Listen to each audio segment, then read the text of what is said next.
welcome back. This is Kriss here with another MTR Premium clip. This is from our comic book club for Wonder Woman 1 through 18. This is New 52 Wonder Woman. And in this first clip, we're talking a little bit about one of the characters in the book, Zola, and we talk a little bit about how we feel about this character and also her interactions with Hera. You know, the character really starts growing on me, and it really grows on me when Hera loses her powers, and they're just sitting there, and they get these scenes with her and Hera. Them and just like fighting, cat fighting all the time. That was brilliant. That was brilliant. Because she then found out, like, she ain't got the hand she thought she had when she was a god. She really knows how to fight, and I do not. Right. She was great, because, like, the first time is when Hera comes in going, she's loving, it's almost like the scene from, Justice League War, where, Wonder Woman discovers ice cream. So Hera discovers ice. She was like, "This is amazing!" Exactly. And Zola just wakes up off the couch and starts whooping her ass for no reason. Then there's the other scene where they're both on the couch changing the channel with each other. Just so fucking petty back and forth. So petty.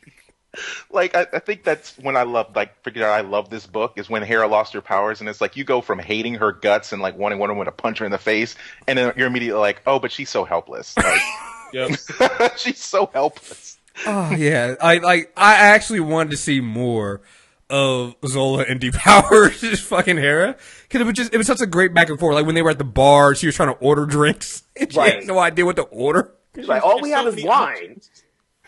Oh yeah, she goes to that one restaurant. All I have is wine. It's like I've been drinking wine for millennia. I want something else. Quick question on Zola: does anyone think that any of the characters actually liked her or just tolerated her? I think Wonder Woman did. I think they all liked her. I'm not even sure Wonder Woman liked her. She's just more trying to protect the unborn child than actually. I felt Zola was more tolerated more in this run than anything. So, because it just seemed like she was getting in the way half the time, and just trying to be places where she really shouldn't have been. So I felt she was just more tolerated than anything. But I think Wonder Woman actually I think that's actually one of the traits that Wonder Woman liked about her. Mm-hmm. The fact that she wouldn't stay put. I mean, 'cause you gotta think about it. Wonder Woman comes from a Paradise Island where women aren't told to stay in their place. They're encouraged to be like outspoken. Right. So, Zola does a bunch of stuff. She's not, she's told to stay still. She's told not to do anything. Like, there's that one point where, Wonder Woman is fighting Poseidon, and she keeps going back and forth whether she wanted Zola to stay put or stay close to her. Yep. And it's kind of funny. You can tell her, like, when she grabs her the last time, she looks at her, she goes, didn't I tell you to stay close to me? And she's kind of smiling at her. So I kind of feel like Wonder Woman, I can't really say about anybody else, especially when you find out, with the same with Hermes. But with Wonder Woman, I think she kind of sees, someone a little bit, not really, I guess a little bit of herself in that's Zola. what I was going to say. Yeah. So I think it's more than just tolerating. Now, everybody else, probably. But Wonder Woman, I think, sees something. Again, I forget his name, her half brother. Lennox. I think Lennox liked her. I think Hephaestus took a liking to her. Yeah. And Wonder Woman everybody.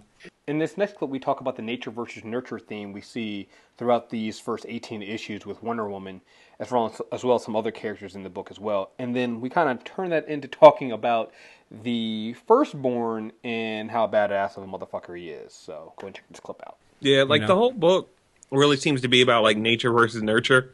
And you can see that, like, Diana's nature is to nurture, no matter what, good or bad. Like, she just cares for everybody. Mm-hmm. And it's kind of like, because nobody else can do that, in every moment, everybody's kind of freaking the fuck out. Like, no, but you have to be lying this time. You have to actually hate this person. But she never does. She always cares. And it's also like, it's not just, also in addition to the nature versus nurture, it's also God versus mortal. Because as soon as Hera loses her powers, it's like she starts feeling everything, like that she wasn't feeling, like when she was just shoving down with rage. All of a sudden, with her powers gone and she can't smite anybody, all those feelings like come to the surface, and it was like interesting watching that transformation. Just because she's mortal. Yeah. One of the things that's going to be interesting, because they kind of did this at the last, and this book is almost kind of like Batman in a way that you can tell they had a long game story here, and so even the volumes don't really end the story, and there's still so much going on here. I really want to know what's going on with Hermes, because he gets they explain it. Yeah, because right now you get in the issues we have right now, you get him kind of betraying Wonder Woman, but I'm like, it can't be that simple.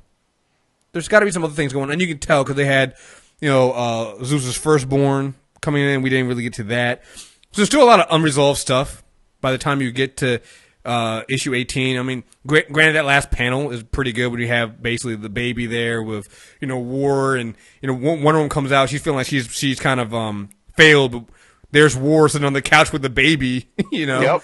So mission accomplished. Right, so it'll be interesting to see where things go from there, but it was kind of a weird ending for me because it doesn't really give you any kind of finality with what was going on. But it does give you like almost like a little break.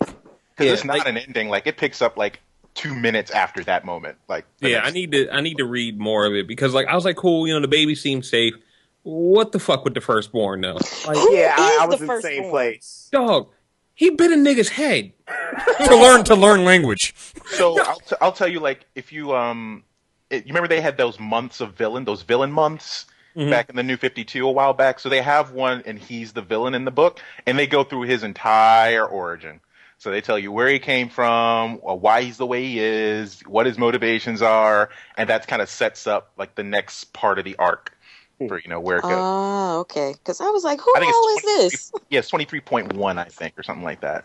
I gotta read that shit. He was amazing. Like, he was just killing everything. He fucking killed a shark with helicopter blades. Like, Yeah, he did. Man, Had no fucks. Yeah. There was all that talk about the baby being the one. I was like, you guys might need to worry about this other motherfucker because right, he's the son of Zeus and he seems pretty fucking pissed right now. So there you guys have it. Those are 2 clips from our full discussion on Wonder Woman 1 through 18. If you want to get the full episode, go to movietrailerreviews.net and sign up for the MTR Premium Network, which is $8 a month. You get the Comic Book Club, which we've done Wonder Woman, which is this one. We also have Secret Warriors, which is 1 through 15. We'll be doing the rest of those soon. We have Uber 1 through 22, which is one of our specials. We did Ultimate Fantastic Four, which will be up soon as well. We also have some of the free comic book clubs if you want to hear more of our discussions on some of the stuff on the free feed. We had Rat Queen, Saga, Astonishing X-Men. We had plenty of other ones. I think we did about 13 episodes before we went premium. You can also check out our dating show, Hell No Cupid, where John and I discuss the troubles of dating as you get older, and it's been a lot of fun. We have Reminiscing with Kriss. We just did Superman 1. Also have Blade Runner coming up soon, and we have Mortal Kombat as well. And then we finish off with Playing Dead. We have Game of Thrones from Telltale Games, as well as Tales from the Borderland. And we just put up today Life is Strange Episode 1, and I highly recommend you guys play that game and check that out. So if you're playing that game and you're a premium member, or you want to be a premium member, sign up and you can hear a discussion about that. You can also check out the Insanity Check, as well as our movie and TV show reviews for free on the free feed. Just go to movietrailerreviews.net and search for Movie Trailer Reviews on iTunes and Stitcher Radio. We've been having a load of fun this season, myself and Deepam, reviewing Agents of S.H.I.E.L.D., and hopefully now that the season's over, we're probably going to be filling that gap in with probably just us talking about the Marvel Cinematic Universe or maybe comic books or something else like that. So you're not going to want to miss it. So, get the stuff into your feeds, put it in your podcatchers, and leave us some 5-star reviews on iTunes and Stitcher Radio. Till next time. Thank you guys very much.